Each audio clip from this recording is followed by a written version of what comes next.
everyone, it's Armor Gaming. Welcome back to the channel and welcome to Monster Legends. Welcome to a monster analysis on Strolem. So just so everyone is aware, I'm not going to be able to do an exclusive first look on Strolem or on the Maze monster. I'm pretty sure I'll be able to do it on the Tails monster, but not these two upcoming monsters. But with that being said, we can still do an analysis on them.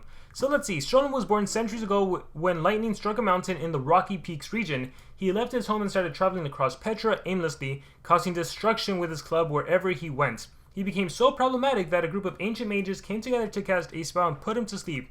He remained dormant until the ritual in the Cardinal Forest took the elements and woke him.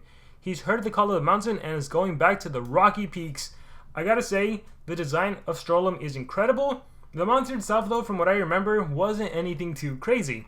Alright, he's an Earth and Thunder attacker with damage protection, shock, skill mirror, and double damage skills. He has the Hardened trait, which upgrades to a Tough trait, and he gains immunity to control at the start of the battle. It's just a status cast that can get cleansed away. I think it would have been really nice if it was a permanent, but it is what it is. In terms of his stats, I finally went ahead and updated all of the stats to my monster sheet, so let me pull that up. Alright, so here we have the monster sheet, and as you can see, all the monsters... Oh, we can't even see the speed. Hold on, everyone. Where is it? Speed. We have these elements blocking the way. Okay, cool. So now it's only the Blossom monsters. I'm only going to be comparing them to other Blossom monsters. We currently have only Torvox as a single elemental monster of the Blossom era. But we are here to take a look at Strolem. And so let's see how he compares to everyone else. If we categorize by the life stat, he has 134,212, which is tied with that of Rock Archdruid, and slightly below these two monsters, Brucelin and Silix.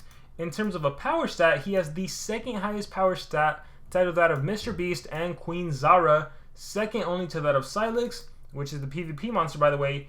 And if we sort by the speed stat, he's definitely on the slower end at 7832, faster only than Brucelin. So, and I believe this is the Maze monster. So as you can see, stats wise, we definitely need to wait until we see more and more monsters, but you can kind of see how he compares to the monsters currently released from the Blossom era. Alright, with that being said, let's go back to the analysis. Okay, he can hold an armor relic and a sword relic. He's in Rocky Peaks, Undead, and the Villain's Bug. Interesting, Undead. Alright, filled with energy, deals moderate earth damage, 40 damage, 0 cooldown, 22 stamina. So as long as you have the stamina cost, you can spam a 40 damage attack. Electric Blow deals low thunder damage to all enemies, AoE thunder based attack. Volt Boost applies damage boost to itself, removes tortures from itself. Okay, removes all tortures of itself. One shin cooldown.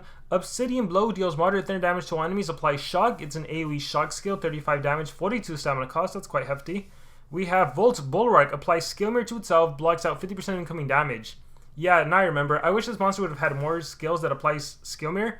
That way he could have been like a dork, where he attacks skill mirror, because that's actually a threat. If the enemy wants to dish out an AoE, well, you risk it getting reflected against you. But yeah, skill mirror blocks 50%. I actually would recommend this even if you run this monster as an attacker. You have Quartz Explosion, deals very heavy thunder damage to an enemy and applies shock, a 60 damage one-shot cooldown shock skill. Bolt Overlord applies double damage to itself and immune to control to itself. Okay, so a self skill. This is your second self skill. Actually, your third self skill. And then you have Club of Thor, which deals heavy earth damage to all enemies. You have a 45 damage AoE, which I don't think we've seen 45 damage AoEs in the new Blossom era, or I just don't remember.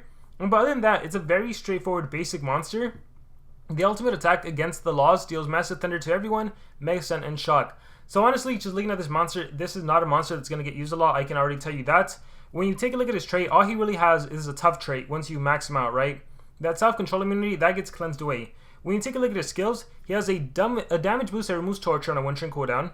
He has a skill mirror that blocks 50% of incoming damage, and he has a double damage that gives immune to control. So all that can get cleansed away, especially in an era where monsters can hold talents that cleanse and just have skills that can cleanse. So those self skills, they really don't matter too much. So when you look at him as an attacker, he does boast a 45 damage earth-based AoE, but assuming you're still facing like Pangoliaths, it doesn't help to have that earth-based AoE. You do have a thunder-based AoE, however it's 35 damage as opposed to the 45, and it does have that residual shock. Your main attack is your 60 damage one-shot cooldown skill, which is powerful. It's a thunder-based attack on a one-shot cooldown. But yeah, really, like, he's just a very straightforward basic attacker. Again, he looks really cool, but I really don't see this monster being used that much. If you really wanted to use him a lot, he would have had to have a permanent immune to control. Tough would have made sense, and immune to torture. So I think, especially in this newer era, it's really coming down to the trait of a monster. things that we're really looking for are dodge area, pierce, taunt, or mega taunt, and having immune to torture, honestly, even more than control. That's powerful. Immune to control would be nice. The tough is nice. And then skills, you want them to do more than just be basic, right? You want a skill that pierce. You want a skill that does dots. Like if this monster would have had Shocking Quicksand, I could have seen more argument for running him. If he would have had, like I said, Skill Mirror, like deals damage, like 60 damage attack with a Skill Mirror, that's deadly. 30 damage attack even with a Skill Mirror and a block 50% of incoming damage, that's deadly. Because you essentially double his life without blocking 50% of incoming damage, and you Skill Mirror, you make it scary for the enemy. So yeah, a monster like Strolem is hard to utilize him. Assuming you were to get him though and you run him as an attacker, 2 strength, 1 speed rune, I say of all these self skills, Volt's Bulwark is the best because of the Skill Mirror mechanic. Run Quartz Explosion for your 6 damage attack, Club of Thor for 45 damage AoE. Keep in mind in PvP, the AoEs don't help as much considering there's a lot of taunt dodge area setups you're going to be taking on.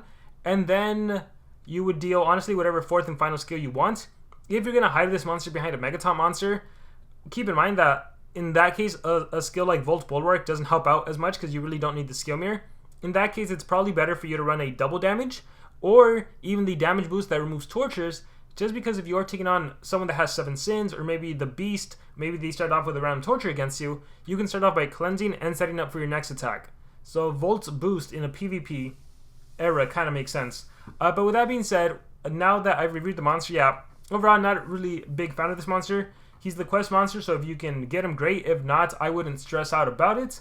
Speaking of which, we're going to move on over to my game, and we are going to try to get the monster, though. One of the best things about the quest events is that if you go into the shop, the era shop, let's see, if you go into the era shop, not the era shop, sorry. If you go into the monster shop, if you go to shop, you can buy Pangoliath! You can get Pangoliath here. 180 gems for 100 cells. He's still worth it, especially now that you can rank him up in the rank up survival dungeon. That would be my recommendation. So Pangoliath, great monster. Don't go out of your way to get him immediately, though, I would say. If you only have 200 gems, do not get Pangoliath. What you want to do is you want to get the upcoming Tails monster, because Pangoliath is going to come back literally every single month, every time there's a quest event. The other cool thing about the quest event is that this allows you to play in the... Is it under seasonal? Where's it at? Yeah, the quest days dungeon, which you can get a lot of bronze relics, which you can use to craft material or rank up something. So quest days dungeons is really good. But anyhow, here, let me go ahead and speed this up. Let's sell Fire Kong. Let's sell Fire Kong. Alright, so I think it's 5 gems for me right now. Yeah. So finish instantly. Let's see what I get. I got a Rude Chaw. Alright, let's try again. And let's see what we get here. Speed up. 5 gems. And let's see what I get. I got Strolem! Cool, so I will be able to do like a regular review video, but not a 150. And I'm gonna just wait for tomorrow. So, if you click on the breeding event, and you scroll to the right, there is Strolem right there. You click on breed. You can breed him with 2 of the OG legendary monsters, or if you have the jokers. So click breed, start breeding. You're always gonna get, the cool thing about the quest events is you always get one of the 4 monsters that's available. So breeding event, let's go Strolem, breed, whoops, Strolem, breed. We'll do this combination now and start breeding. It's always going to be 9 hours and 12 minutes just because I have the Guardian activated. But yeah, if I click on the right, let's see, where's that Strolem breeding event? Blossom era, Strolem quest. So you're always going to get, where are they? You're always going to get, where are the monsters?